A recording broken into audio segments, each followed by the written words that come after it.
Oh, it's an incredible thing. More cool treasures from the Old West and much more up next at the Nelson Museum of the West. Silver saddles and rawhide, cowboys and cowgirls, Civil War. U.S. cavalry troopers and Plains Indians, I call this my fine and fancy firearms case. historic firearms, big game animals, and much more. More than 10,000 fascinating items to see at the Nelson Museum of the West in downtown Cheyenne, Wyoming. In the collection, we have about 10,000 artifacts, and that would have been the first cavalry that would have been in Cheyenne, Wyoming. Founder Robert L. Nelson, better known as Bob, has been collecting since he was a kid. I collected rocks and I collected stamps. Well, when I got older, I started collecting antique firearms. Bob was just a young teenager when he acquired his first gun. And I remember very well because I was about 13 years old and a neighbor had it and he gave it to me. That historic pistol turned out to be the beginning of a collection that would become the Nelson Museum, where you can still see that gun today.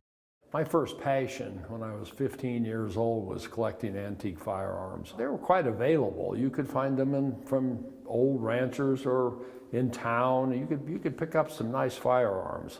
It's quite the opposite now. Smith & Wessons were a personal favorite. There are also Colts, Winchesters, and Remingtons, all in excellent condition. That's one of 3 that was shipped from the factory with elephant ivory grips. That gun is brand new. After collecting firearms, Bob moved on to Native American artifacts. So I built the collection by layers. I started with antique firearms, then I went to beadwork, then I went to cowboy gear. While you'll see the pottery of the Southwest Pueblo Indians displayed, Nelson's focus was on the Plains Indian tribes that once roamed what is now Wyoming. His collection includes beautiful headdresses, shields, and war shirts. This is one of the examples of one that I have that I know who wore it. A man named Pretty Hale, there's a photo of him there wearing the shirt. But with native artifacts, that kind of history is rare. It's almost impossible to find out the history of a Native American item. Virtually all of those items were collected not with the idea of preserving the owner, but because somebody thought it was pretty. The museum's collection of historic cowboy gear includes 400 pairs of spurs. And ironically, some of the finest antique cowboy collectibles are found on the East Coast. These guys came out here thinking they wanted to be a cowboy. They'd buy the finest gear, and about one winter here was enough. Back east they went, and they took all that great gear with them.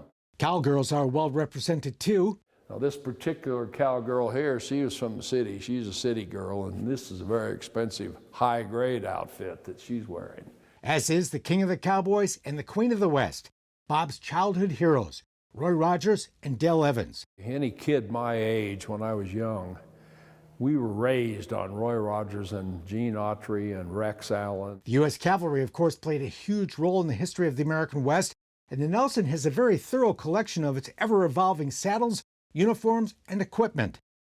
Yeah, that's an 1874 model, and then it didn't change until 1885. We don't have any reproductions in this museum, with the exception of a few pairs of military boots. All of the cowboy, all of the military, firearms, and all of that are vintage.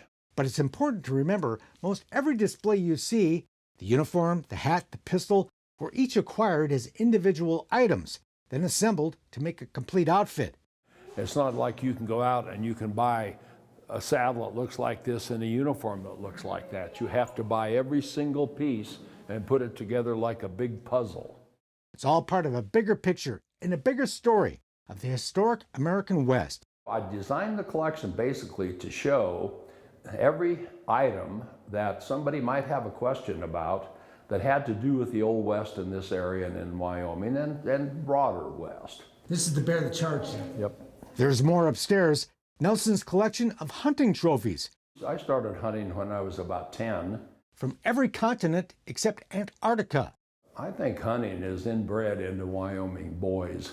I mean, I'd have never met a Wyoming boy who didn't want to go hunting, and I don't care if the boy was 3 years old. The attorney began hunting around the world in the early 1980s, and the animals he brought home to display were a big hit.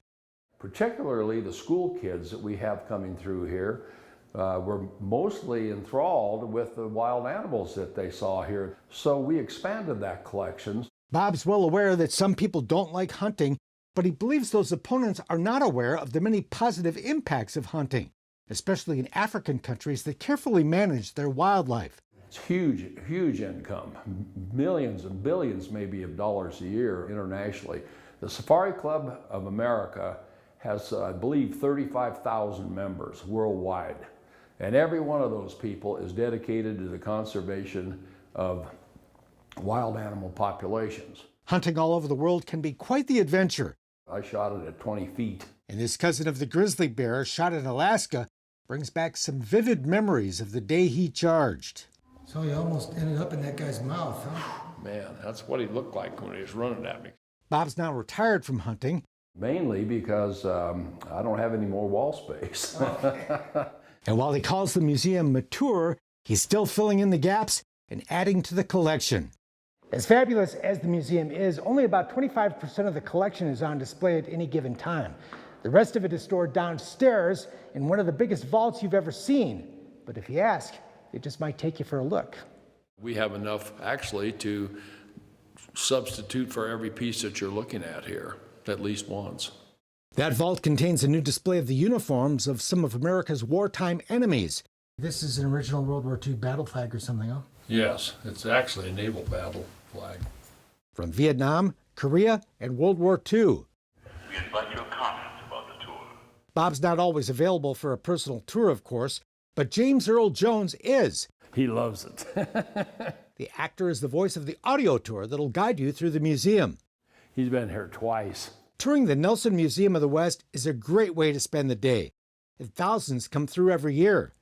And it delights me to no end to see people oohing and awing and having a wow moment looking at some of these items. That's it for now. We're back next time with more cool stuff from today's Wild West. I'm Mark Bedore. We'll see you down the trail. For more information on the people and places featured in today's Wild West, or to order show DVDs and books, visit todayswildwest.com. Funding for Today's Wild West provided by the Leggett Foundation,